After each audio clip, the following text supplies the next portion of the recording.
welcome to another edition of the Vinyl Den solo show. Your channel for record collecting by record collectors. I'm Ian.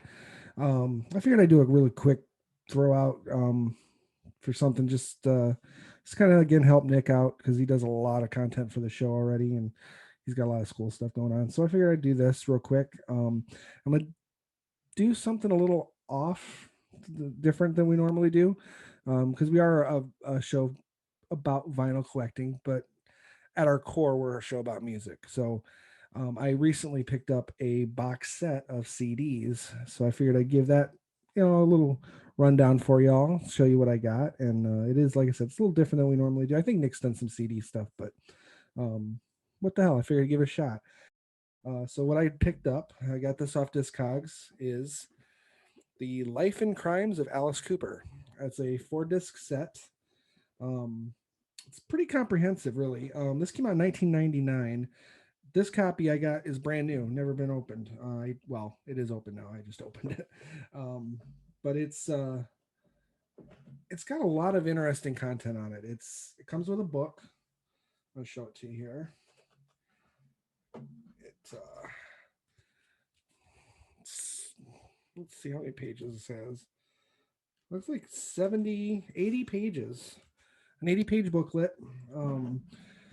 Gives a rundown of kind of the history of Alice Cooper, the Alice Cooper band, his solo stuff. It's got a lot of cool photos in it. You can kind of see. Can't really give too much away. It shows all of Alice Cooper's studio releases all the way through, even including like VHS recordings and stuff like that. All the way to 1999. Some videos on here, some VHS cassettes on this page right here. I had all of those, all 4 of those on VHS at one point. Let's get a little closer here.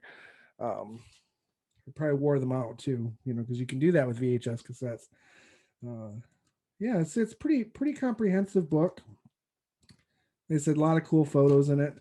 The CDs, there's 4 of them, as I said, and they're kind of broken down by like eras of Alice's music. Disc 1 kind of covers like the very early days of the band before they were Alice Cooper, when they were the Spiders and the Naz. The one of the things, now actually I had this collection a long time ago, but I ended up selling it. Regretfully, I sold it and never thought much about it. But now that I'm getting back into collecting with the channel and everything else, and I kind of thought it'd be nice to have it as just a companion piece, because a lot of this music I have on vinyl, but there's a lot of it I don't too. Specifically, like on disc 1, it has the studio version of Levity Ball, which is off of their first album, Pretty's for You. The studio album has a live version of that song for some reason. I don't know why. And there's an obvious difference in sound quality. It's not a bad version in terms of like musicality or anything like that. Just it's obvious that it's like a very early days live recording, and it just doesn't have that same sound quality that even some of those other songs on that album have. So this actually has the studio version of that song, and I prefer the studio version over the live version. It's got a lot of, like I said, stuff from their early days that were recorded, songs that probably aren't that good, but nice to have in a package deal. And it goes all the way through. It's got some demos, demo called Call It Evil. I really need to re-listen to this because I don't remember any of that. The first disc, that's really about it. It's got the few songs from their early days. It's got the studio version of Levity Ball, and it's got a demo version of a song called Call It Evil. So I'm gonna give that a listen and see what that's all about. Disc 2 kind of covers the very end of the Alice Cooper band era, and then the early days of the Alice Cooper solo as a solo artist. So it goes like 73 to 76 from what I can see here. Now this one I remember because I listened to this one a lot. This one's got like different versions of songs, like demo versions, and it's kind of unique in the sense that when they've done and they're with these demos specifically, like there's a different version of Working Up a Sweat, I think, on this one, and the lyrics are different. It's like they they had the lyrics for what became other songs and tried them out with these other musical pieces, and it's quite interesting. There is a song called a demo of an unreleased "Respect for the Sleepers," uh, which again I really need to go back and listen to this because I don't remember that one at all either.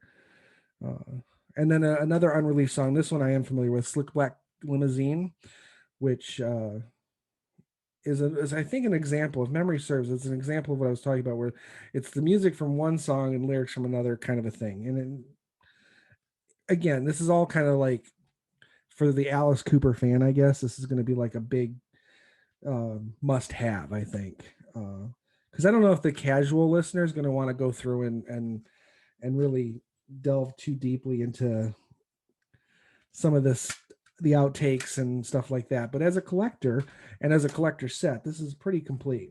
um let's see, disc 3. Let's see what this does. So this would be like the, I call it the Alice post and pre rehab. When I say post and pre, because he in '78 he went into rehab for alcoholism, and when he came out he was clean from alcohol but developed a cocaine problem. So he went into rehab and then came out with a completely different addiction, um, which was say 78 to 83.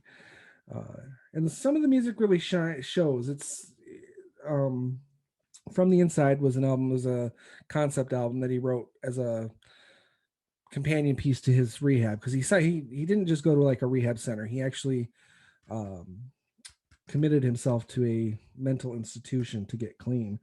And From the Inside is an album based on people, characters, loosely based on characters and people he met within the institution. Um, so going from the Inside into say Flush the Fashion, which I think is probably when he was really kind of kicking the cocaine drive into full drive. And he, From the Inside, or Flush the Fashion, is a fantastic album. I love that album. What comes after that is not as great. Special Forces is okay. Zipper Catches Skin is okay. Dada is good in concept, terrible in execution. I don't know why. And then I don't know if Alice really had much control over what was going on. He obviously wrote the lyrics for the album, but I don't think he had much input or gave much input on how the music was used, because there's a lot of electronic drums and it just doesn't feel right. Now if you take those songs, and I think if you were to record that album today with with rock musicians, I think it'd probably be a really good album. But the execution of that album didn't really work, and this really kind of goes through that era, or this disc I should say, this goes through that era and ends with one song from 1986. the this CD does have some unreleased material on it. Specifically, now another one that really caught my eye when the set came out and I really wanted it. Special Forces, when it was released on as an album, the track listing had the very last song on the track listing on the sleeve and on the center part was a song called "Look at You Over There Ripping the Sawdust from My Teddy Bear." It is not on the album. This when the CD was made.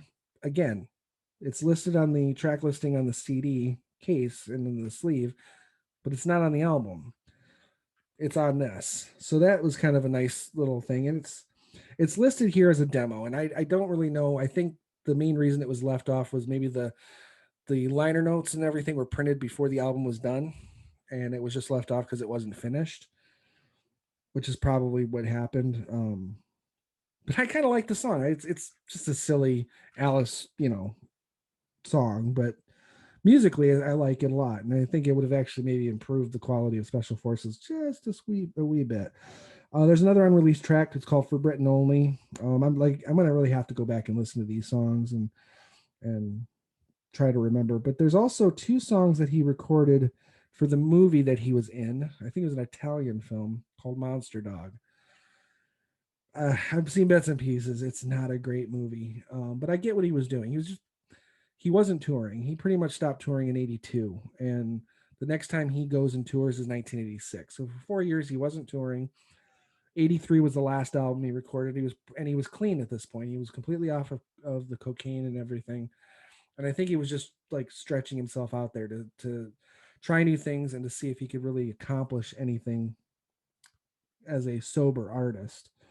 But the two songs, Identity Crisis and See Me in the Mirror, I've heard Identity Crisis quite a bit. I don't remember See Me in the Mirror, but worth a shot. You know, like I said, they're probably recorded with the same kind of insight that Dada was recorded with, but who knows? I'd have to really, because I think Monster Dog came out in 1984, if memory serves. It's like a werewolf movie. I think it was an Italian production, so I don't know. The Italians are good at horror, but not just like Americans, I guess. You know, low budget is low budget. But it ends with Hard Rock Summer. That's a great, just hard rock song, Hard Rock Summer. But that's from the soundtrack to Friday the 13th Part 6. It's in that movie, but it never appeared on any of Alice's albums. So that was good. Another good one to have as a unreleased track. And the last disc 4, kind of covers Alice's resurgence into popularity. Um, Starting with 86 with He's Back. And it's got two different versions. It's got a demo version of He's Back, and it's got the movie version, which is what's on Constrictor from 1986. The demo is another example where it's the music. They probably wrote the song this way and then decided to go a different way and took the lyrics and put it to different music. But they took that music and turned it into a different song, which I want to say was Give It Up, which is on Constrictor. I think it's called Give It Up. And so if you're an Alice Cooper fan and you have Constrictor, or if you have the set, you could do this too. But listen to the song Give It Up and try to imagine the lyrics from He's Back to the music of Give It Up. Kind of interesting little tidbit to go by. Not a lot of unreleased. There's I Got a Line on You, which was a cover song he did for the soundtrack to Iron Eagle 2. For those youngins out there, you know what I'm talking about. Iron Eagle was a kind of a Top Gun ripoff in a sense. Slightly different story, obviously, but you know, fighter jets and all that. I loved Iron Eagle. Iron Eagle 2 was, but Iron Eagle, the first one, fantastic movie. 80s schlock, love it. So it's got that on there. Again, that never really was shown on. That wasn't on any of his solo albums. It does have a version of Under My Wheels with Guns N' Roses. I remember when that was out. I think that was released as a single, but it was never on any albums. Yeah, I guess that's really about it. There's a version of that he did of Jimi Hendrix Fire that's on here. And then there's a song called Hands of Death, and it says it's the Spook Show 2000 mix with Rob Zombie. I think that was on Rob Zombie's album because it wasn't on any of Alice's. It's not a bad song. I'm not a huge Rob Zombie music fan. I like some of his movies, but his music I can either take it or leave it. But it's obvious that Rob Zombie is Alice Cooper had a huge influence on Rob Zombie. So it's kind of cool to hear a song with them together. And yeah, it's a pretty neat package. I like I said, I had this a long time ago. I sold it off. I regret it. And I got a really good deal on this. Like I said, I just opened this up. This is completely brand spanking new. And I got it for $50. So on Discogs. It's a great set.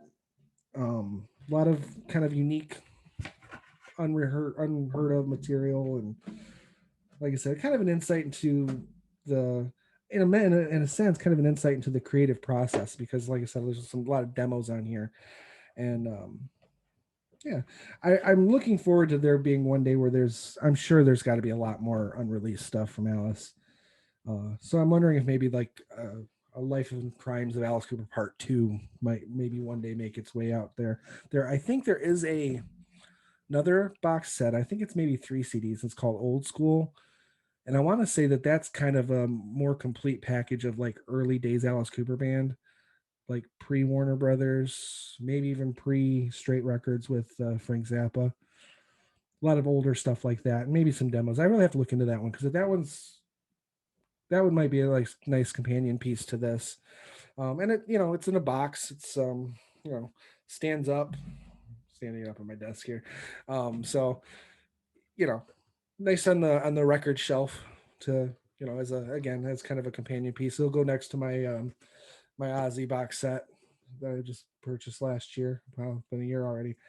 Um, you know, so I mean, if you love Alice Cooper, this you've got to get this kit, this set. Um, it's not on this collection is not on Spotify. I don't think it's on Apple Music. So streaming this stuff, I don't think you can stream it. So this might be the only way you can really listen to it legally. All you out there, I know who you are. Um, the only way to listen to it legally is to get the set. And like I said, I picked this up $50 for 4 CDs for the set, and it was like I said, it was brand new. I mean, this is mint. I think when it came out, it was $70. I want to say I can't remember what I paid for it. It's been 20 years, but yeah, so worth every penny. So anyway, that was it. I figured I'd throw that out there as a little mini show for you, a little mini episode. And if you have any questions or comments, down below, we've got a Facebook page, a Facebook group now. So if you want to jump on there and comment and tell Alice Cooper stories, or tell Nick you don't want to see me in here anymore, that's fine with me. Let me know. I can take it. I'm a big boy. But yeah, check us out. Subscribe, like, notification bell, ding ding, and go from there. We will talk to y'all later.